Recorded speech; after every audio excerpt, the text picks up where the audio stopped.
Pašā noslēgumā vēlos aicināt pie mums priekšā, dzirdējām viņu pašā ievadā, bet aicināsim atpakaļ uz skatuves. Viņš ir valdes loceklis no Vereinigung Hagel, dāmas un kungi, Tomas Gerke. Thomas, welcome. Jā, Dāmas un kungi, jā, es gribēju pateikties jums, pateikties šīs konferences organizētājiem. Es zinu, ka ikvienu konferenci sagatavot ir jāpadara liels darbs. Pateicos moderatoram, pateicos tulkiem, tulki pateicās klausītājiem, un tagad visi aplaudēsim organizatoru komandai. Es zinu, ka digitalizācija iet aizvien tālāk un tālāk. Es gaidu to brīdi, kad vienkārši tulkojums no nezināmas vietas man ausīs nonāks, nezinu, caur kādu aparātiņu, ka nebūs vairs nepieciešami tulki, tas notiks automātiski, nes caur telefonu vai kā tam līdzīgi, ka tas tā notiks drīzā nākotnē.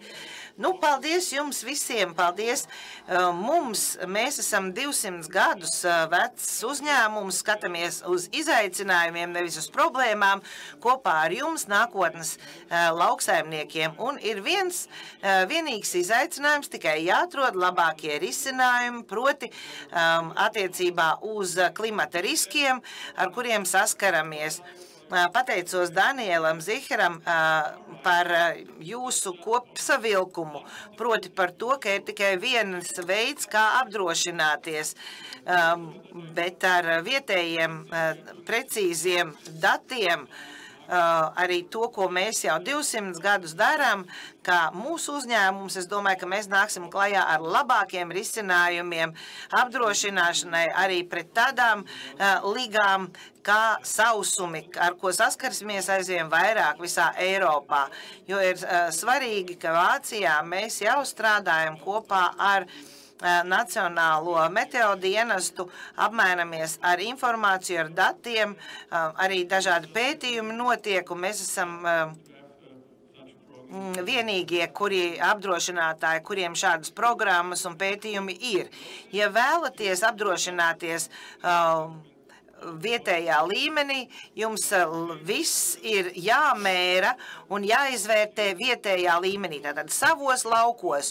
Mēs to jau daram Vācijā vairāk kā 200 gadus, bet es domāju un ceru, kā ar vietējo laika apstākļu analīzi mēs to pašu pavisam drīzā nākotnē varēsim darīt arī Latvijā, un tāpēc esat laipni gaidīti kļūt par mūsu ģimenes daļu, arī apdrošinoties vai nodrošinot apdrošināšanos pret krusu, un es domāju, ka pavisam drīz tas būs iespējams nākotnē apdrošināties pret tādiem riskiem kā sausums.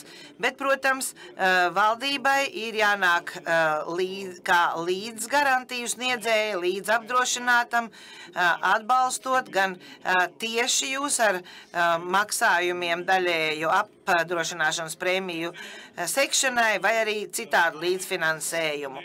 Jūs saimniekojat laukos, man arī ir zemnieka saknes, un tāpēc mēs, Vereinigung Hagel, esam visi viena liela lauksaimnieku ģimene.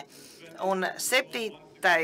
augusts, cerams, neatkārtotisies šogad, tīpaši ražas novākšanas laikā, tāpēc manas ieteikums būtu apdrošināties un sagaidīt ražas novākšanu, guļot labi, līdzīgi kā jūs apdrošiniet mašīnu katru gadu, nemaz par to nedomājot, lai jums līst tad, kad tas vajadzīgs, saules spīd tad, kas vajadzīgs, lai jums labas graudaugu cenas, lai sabiedrība, lai iedzīvotāji jūs novērtē, jo mums ir nepieciešams viņu novērtējums, lai jums visiem drošs mājup ceļš un tiksimies kaut kur uz lauka.